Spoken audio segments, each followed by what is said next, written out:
Welcome to the perception series, The Vision.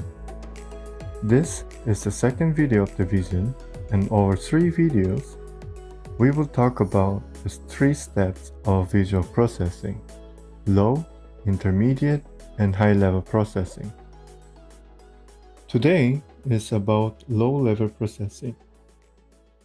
The photoreceptor layer produces a relatively simple neural representation of the visual scene. Neurons in bright regions are hyperpolarized, whereas those in the dark region are depolarized. The retina circuit must edit the information in the photoreceptors before it is conveyed to the brain because the optic nerve has limited access to take all receptors' responses. Driving visual percepts from the pattern of light falling on the retina and conveying with edit information from the receptor cells to the optic nerve called the low-level visual processing.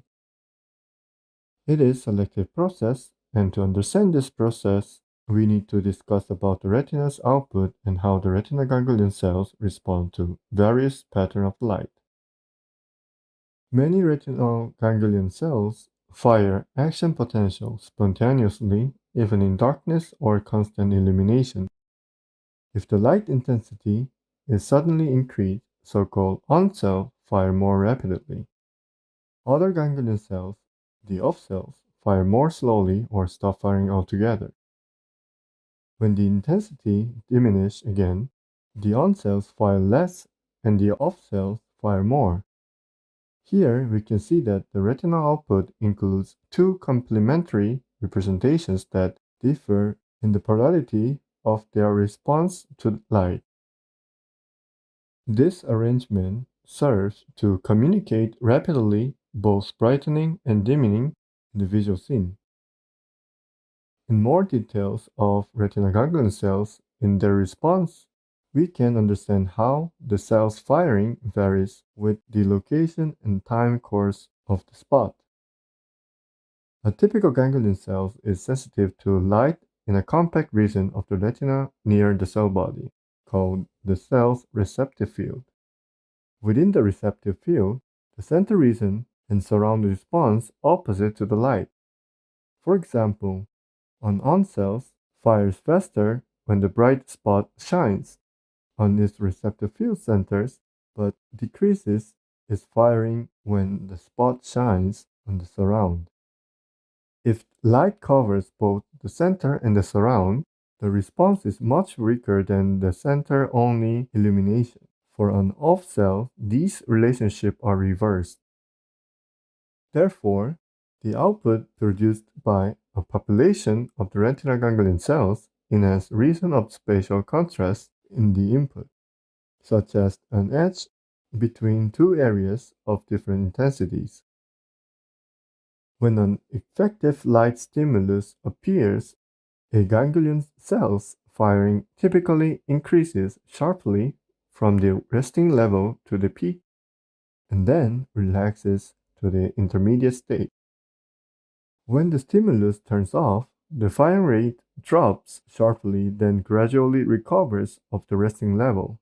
The rapidity of decline from the peak to the resting level varies among the ganglion cell types.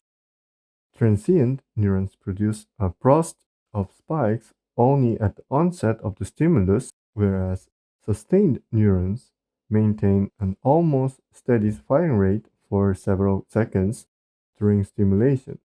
However, in general, the output of ganglion cells emphasizes temporal changes in the visual input over a period of constant light intensity.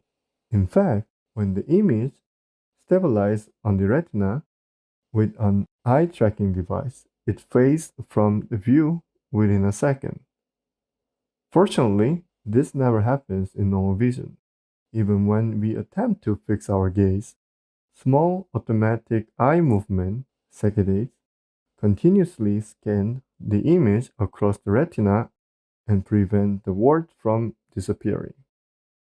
Based on these observations, we can understand more generally the response of ganglion cells to visual inputs. For example, a moving object elicits strong firing in the ganglion cell population near the edge of the object's image because these are the only regions of the spatial contrast and the only regions where the light intensity changes over time. We can imagine why the retina highlights these features. The outline of an object is particularly useful for inferring its shape and identity. Similarly, objects that move or changes suddenly are more worthy of immediate attention than those that do not. Retina processing thus extracts low-level features of the scene that are useful for guiding behavior and transmit those selectively to the brain. In fact, the rejection of the features that are constant either in space or time accounts for the spatial-temporal sensitivity of human perception. There are 20 ganglion cell types have been described, and these cells cover the retina in a tiled fashion, such that any point on the retina lies within the receptive field center of at least one ganglion cell. We can regard each separate population as sending a distinct neural representation of the visual field to the brain. That is, the firing of an individual ganglion cell represents one pixel in the representation. In this view, the optic nerve conveys about 20 neural representations of the world that differ in polarity, spatial resolution, temporal responsiveness, spectral filtering, and selectivity of other image features such as motion.